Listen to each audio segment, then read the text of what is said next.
Metro ಪ್ರಯಾಣಿಕರಿಗೆ BMRCL good news ನೀಡಿದೆ. Weekend ಮುಗಿದ ಬಳಿಕ ಸೋಮವಾರದಂದು ಮೆಟ್ರೋದಲ್ಲಿ ಜನಸಂದಣಿ ಅಧಿಕ ಇರೋ ಕಾರಣ ಮೆಟ್ರೋ ಸಮಯದಲ್ಲಿ ಬದಲಾವಣೆ ಮಾಡಲಾಗಿದೆ. ಹೀಗಾಗಿ ಇನ್ಮುಂದೆ ಪ್ರತಿ ಸೋಮವಾರ ಬೆಳಿಗ್ಗೆ 4:15ಕ್ಕೆ ಮೆಟ್ರೋ ಸೇವೆ ಆರಂಭ ಆಗುತ್ತೆ.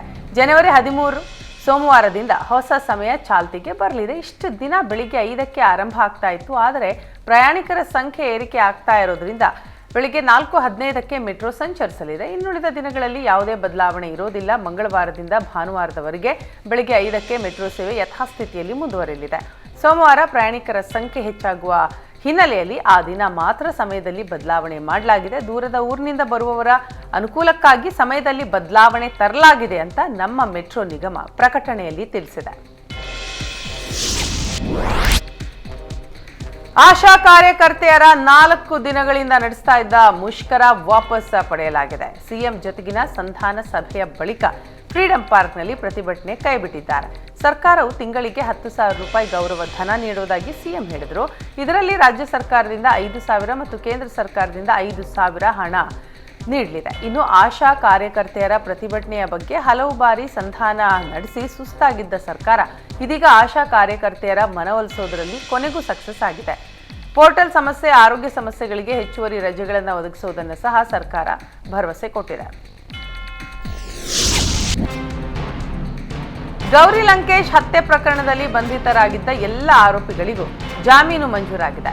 ಆರೋಪಿ ಕಲಾಸ್ಕರ್ ಸಲ್ಲಿಸಿದ್ದ ಅರ್ಜಿಯ ವಿಚಾರಣೆ ನಡೆಸಿದ ಸಿಟಿ ಸಿವಿಲ್ ಮತ್ತು ಸೆಷನ್ಸ್ ನ್ಯಾಯಾಲಯ ಜಾಮೀನು ಮಂಜೂರು ಮಾಡಿದೆ. ತಲೆಮರೆಸಿಕೊಂಡಿರುವ 15ನೇ ಆರೋಪಿ ವಿಕಾಸ ಪಾಟೀಲ್ ನಿಹಾಲ್ ಹೊರತುಪಡಿಸಿ ಎಲ್ಲರಿಗೂ ಜಾಮೀನು ಸಿಕ್ಕಂತಾಗಿದೆ. ಆರೋಪಿ 2 ಲಕ್ಷ ರೂಪಾಯಿ ಬಾಂಡ್, 2 ಶ್ಯೂರಿಟಿ ನೀಡುವಂತೆ ಷರತ್ತು ವಿಧಿಸಿದೆ. ವಿಚಾರಣಾ ನ್ಯಾಯಾಲಯದ ವಿಚಾರಣೆಗೆ ತಪ್ಪದೇ ಹಾಜರಾಗಬೇಕು ಅಂತ ಕೋರ್ಟ್ ಸೂಚನೆ ಕೊಟ್ಟಿದೆ.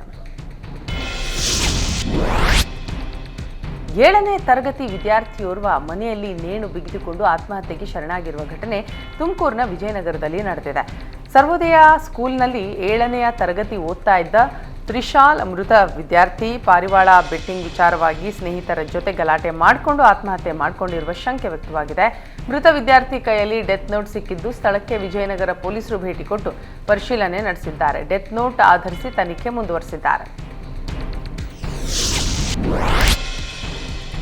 ಜಮೀನು ತಕರಾರು ಕೋರ್ಟ್ನಲ್ಲಿದ್ದರೂ ವಿಶೇಷ ಚೇತನರ ತೋಟಕ್ಕೆ ನುಗ್ಗಿದ ವ್ಯಕ್ತಿ ದಾಂಧಲೆ ಮಾಡಿದ ಘಟನೆ ತುಮಕೂರಿನಲ್ಲಿ ನಡೆದಿದೆ.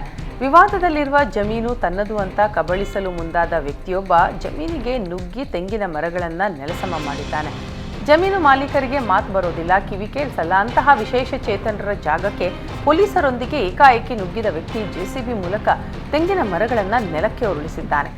ಜಮೀನು ಮಾಲೀಕ ಸಿದ್ದರಾಮಯ್ಯ ಎಷ್ಟೇ ಅಂಗಲಾಚಿ ಬೇಡಿಕೊಂಡರೂ ಕೂಡ ಬಿಡದೆ ತೆಂಗಿನ ಮರಗಳನ್ನು ಉರುಳಿಸಿದ್ದಾನೆ. ಈ ವೇಳೆ ಸ್ಥಳದಲ್ಲಿ ಪೊಲೀಸರು ಹಾಗೂ ಸ್ಥಳೀಯರ ನಡುವೆ ಮಾತಿನ ಚಕಮಕಿ ನಡೆದಿದೆ. ನಮ್ಮ ಜಾಗವನ್ನ ನಮಗೆ ಉಳಿಸಿಕೊಡಿ ಅಂತ ರೈತ ಸಿದ್ದರಾಮಯ್ಯ ಕಣ್ಣೀರು ಹಾಕಿದ್ದಾರೆ. ಜಾಮೀನು ಪಡೆದು ನ್ಯಾಯಾಲಯಕ್ಕೆ ಹಾಜರಾಗದೆ ತಲೆಮರೆಸಿಕೊಂಡಿದ್ದ ಕುಖ್ಯಾತ ರೌಡಿ ಶೀಟರ್ನನ್ನ ಪೊಲೀಸರು ಬಂಧಿಸಿದ್ದಾರೆ. Hanumanthanagar rowdy sheeter Ajith alias Kariya Rajesh ಕೊಲೆ ಯತ್ನ, ಹಲ್ಲೆ, ಸುಲಿಗೆ ಕೇಸ್ಗಳಲ್ಲಿ ಜೈಲು ಪಾಲಾಗಿದ್ದ. ಈ ಪ್ರಕರಣ ಸಂಬಂಧ ಈ ಹಿಂದೆ ಜೈಲಿಗೆ ಹೋಗಿದ್ದ ರಾಜೇಶ್ ಜಾಮೀನು ಪಡೆದು ಜೈಲಿನಿಂದ ಹೊರಬಂದಿದ್ದ. ಜಾಮೀನು ಪಡೆದ ಬಳಿಕ ನ್ಯಾಯಾಲಯಕ್ಕೆ ಹಾಜರಾಗದೆ ತಲೆಮರೆಸಿಕೊಂಡಿದ್ದ. ಹೀಗಾಗಿ ನ್ಯಾಯಾಲಯ ರೌಡಿ ಶೀಟರ್ ಕರಿಯಾ ರಾಜೇಶ್ ವಿರುದ್ಧ NBW ವಾರೆಂಟ್ ಜಾರಿ ಮಾಡಿತ್ತು. 4 ಪ್ರಕರಣಗಳಲ್ಲಿ NBW ವಾರೆಂಟ್ ಜಾರಿಯಾದ ಹಿನ್ನೆಲೆ ಆರೋಪಿಯನ್ನ ಹನುಮಂತನಗರ ಪೊಲೀಸರು ಬಂಧಿಸಿದ್ದಾರೆ. ನಕ್ಸಲ್ ಪರ ಸಹಾನುಭೂತಿ ರಾಷ್ಟ್ರಕ್ಕೆ ಹಾನಿ ಅಂತ ಸಿಎಂ ಸಿದ್ದರಾಮಯ್ಯಗೆ ಬಿಜೆಪಿ ನಾಯಕ ಸಿಟಿ ರವಿ ಟಾಂಗ್ ಕೊಟ್ಟಿದ್ದಾರೆ. ಪ್ರಾಮಾಣಿಕವಾಗಿ ಸಿದ್ಧಾಂತ ಬಿಟ್ಟು ಬಂದಿದ್ರೆ ತನಿಖೆಗೆ ಸಹಕರಿಸ್ತಾರೆ. ಅವರಿಗೆ ಸಹಕಾರ ಕೊಟ್ಟಿದ್ಯಾರು, ರಾಷ್ಟ್ರಾಘಾತ ಶಕ್ತಿಗಳು ಯಾರು ಅಂತ ಬಹಿರಂಗಪಡಿಸಬೇಕು ಅಂತ ಹೇಳಿದ್ರು. ಶರಣಾಗತಿ ಸಾಂದರ್ಭಿಕ ಲಾಭ ಪಡೆಯಲು ಆಗಬಾರದು. ಸಿಎಂ ಬಡವರ ಪರ ಇರಬೇಕು, ತಪ್ಪಿಲ್ಲ. ಆದರೆ ನಕ್ಸಲ್ ಪರ ಸಹಾನುಭೂತಿ ರಾಷ್ಟ್ರಕ್ಕೆ ಹಾನಿ ಅಂತ ಕಿಡಿಕಾರಿದ್ರು. ನಕ್ಸಲರು ರಚನಾತ್ಮಕವಾಗಿ ಕೆಲಸ ಮಾಡಿದ್ದಿದೆಯಾ? ಬಾಂಬ್ ಇಟ್ಟಿರೋದು, ಸೈನಿಕರನ್ನ ಕೊಂದಿರೋದು, ನಾಗರಿಕರನ್ನ ಕೊಂದಿರೋದನ್ನ ರಚನಾತ್ಮಕ ಕಾರ್ಯ ಎನ್ನಲು ಆಗತ್ತಾ? ಸೇತುವೆ ಉಡಾಯಿಸೋದು, ಅಭಿವೃದ್ಧಿ ಆಗದಂತೆ ನೋಡಿಕೊಳ್ಳೋದು ದೇಶ ಕಟ್ಟುವ ಕೆಲಸವಾ ಅಂತ ಸಿಟಿ ರವಿ ಕಿಡಿಕಾರಿದ್ರು.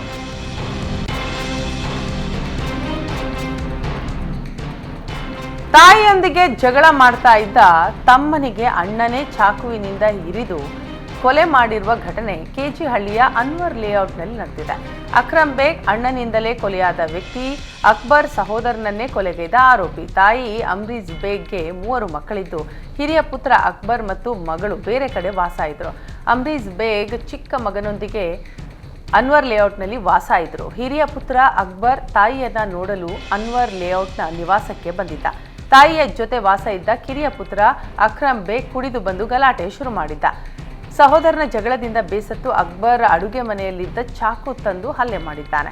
ಗಾಯಾಳು ಅಕ್ರಮ್ನನ್ನ ಕುಟುಂಬಸ್ಥರು ಆಸ್ಪತ್ರೆಗೆ ಸೇರಿಸಿದ್ದಾರೆ. ಆದರೆ ಚಿಕಿತ್ಸೆ ಫಲಿಸದೆ ಅಕ್ರಮ್ ಮೃತಪಟ್ಟಿದ್ದಾನೆ. ಆರೋಪಿ ಅಕ್ಬರ್ ಬೇಗ್ನನ್ನ ಕೆಜಿಹಳ್ಳಿ ಪೊಲೀಸರು ಬಂಧಿಸಿದ್ದಾರೆ. ಕೊಪ್ಪ ತಾಲೂಕಿನ ಕೆಡಿಪಿ ಸಭೆಯಲ್ಲಿ ಶೃಂಗೇರಿ ಶಾಸಕ ರಾಜೇಗೌಡ ಅಧಿಕಾರಿಗಳಿಗೆ ಹಿಗ್ಗಾಮುಗ್ಗಾ ತರಾಟೆಗೆ ತೆಗೆದುಕೊಂಡರು.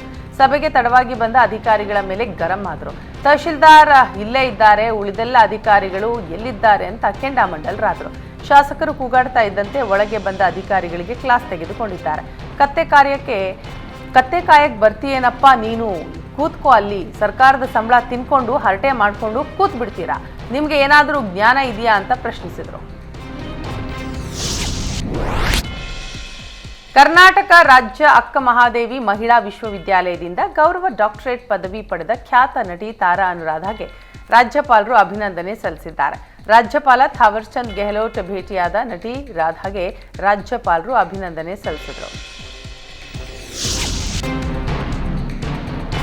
ರೇಣುಕಾಸ್ವಾಮಿ ಹತ್ಯೆ ಪ್ರಕರಣದ ವಿಚಾರಣೆ ಮುಂದುವರೆದಿದ್ದು 57 ಸಿಸಿಎಚ್ ನ್ಯಾಯಾಲಯಕ್ಕೆ ಪ್ರಕರಣದ ಎಲ್ಲ 17 ಆರೋಪಿಗಳು ಹಾಜರಾಗಿದ್ದರು. A1 ಆರೋಪಿ ಪವಿತ್ರ ಗೌಡ ಕೂಡ ಕೋರ್ಟ್ ಮುಂದೆ ಹಾಜರಾಗಿ ಹೊರ ರಾಜ್ಯಕ್ಕೆ ತೆರಳಲು ಅರ್ಜಿ ಸಲ್ಲಿಸಿದರು. ವ್ಯವಹಾರ ಸಂಬಂಧ ಮತ್ತು ದೇವಾಲಯಕ್ಕೆ ತೆರಳುವ ಕಾರಣ ನೀಡಿ ಹೊರ ರಾಜ್ಯಕ್ಕೆ ತೆರಳಲು ಅನುಮತಿ ಕೋರಿದರು. ರೆಡ್ ಕಾರ್ಪೆಟ್ ಶೋರೂಮ್ಗೆ ರಾ ಮೆಟೀರಿಯಲ್ ತರಲು ಪವಿತ್ರ ಅವಕಾಶ ಕೋರಿದ್ದಳು. ಪವಿತ್ರ ಮನವಿಗೆ ಸಮ್ಮತಿಸಿದ ಕೋರ್ಟ್ ಹೊರ ರಾಜ್ಯಕ್ಕೆ ತೆರಳಲು 25 ದಿನಗಳ ಕಾಲ ಅವಕಾಶ ನೀಡಿದೆ. ಕರ್ತವ್ಯ ದುರುಪಯೋಗ ಪಡಿಸಿಕೊಂಡ ಬಿಬಿಎಂಪಿ ಅಧಿಕಾರಿಗಳ ವಿರುದ್ಧ ಲೋಕಾಯುಕ್ತ ಕೇಸ್ ದಾಖಲಿಸಿದೆ. ಸೌತ್ ಎಂಡ್ ಸರ್ಕಲ್ ಬಳಿ ಬಿಬಿಎಂಪಿ ಕಚೇರಿಗಳ ಮೇಲೆ ಲೋಕಾಯುಕ್ತ ಬಿ ವೀರಪ್ಪ ನೇತೃತ್ವದಲ್ಲಿ ದಾಳಿ ನಡೆದಿದೆ. ಈ ವೇಳೆ ಕೇಸ್ ವರ್ಕರ್ ಕವಿತಾ ತನ್ನ ಬದಲು ಮಗನನ್ನ ಕೆಲಸಕ್ಕೆ ಕಳುಹಿಸಿದ್ರು. ಕಚೇರಿಯ ಲಾಗಿನ್ ಐಡಿ ನೀಡಿ ಮಗನಿಗೆ ಕೆಲಸ ಮಾಡಲು ಬಿಟ್ಟಿದ್ರು. ಅಷ್ಟೇ ಅಲ್ಲದೆ ಗೀತಾ ಎಂಬುವವರನ್ನ ಅನಧಿಕೃತವಾಗಿ ನೇಮಕ ಮಾಡಿದ್ರು. ಅಧಿಕಾರಿಗಳಿಂದ ಕರ್ತವ್ಯ ದುರುಪಯೋಗ ಹಿನ್ನೆಲೆ ಕಚೇರಿ ಮುಖ್ಯಸ್ಥರಾದ ಸುಜಾತ, ಕೇಸ್ ವರ್ಕರ್ ಕವಿತಾ, ಮಗ ನವೀನ್ ವಿರುದ್ಧ ಪ್ರಕರಣ ದಾಖಲಾಗಿದೆ. ಸಿದ್ದಾಪುರ ಠಾಣೆಯಲ್ಲಿ ಎಫ್ಐಆರ್ ದಾಖಲಾಗಿದೆ. ಬಾಗಲಕೋಟೆಯ ಇಳಕಲ್ ನಗರದಲ್ಲಿ ಕತ್ತೆ ಕಿರುಬ ಪ್ರತ್ಯಕ್ಷವಾಗಿದ್ದು ಸ್ಥಳೀಯರಲ್ಲಿ ಆತಂಕ ಹೆಚ್ಚಿಸಿದೆ.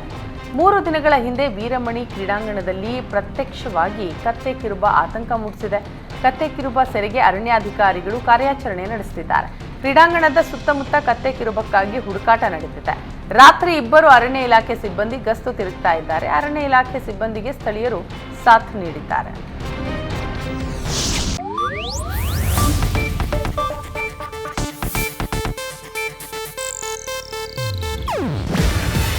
ಇದು ಏಷ್ಯಾನೆಟ್ ನ್ಯೂಸ್ ನೆಟ್ವರ್ಕ್ ಪ್ರಸ್ತುತಿ. ನೀವು ನೋಡ್ತಿದ್ದೀರಾ ಏಷ್ಯಾನೆಟ್ ಸುವರ್ಣ ನ್ಯೂಸ್.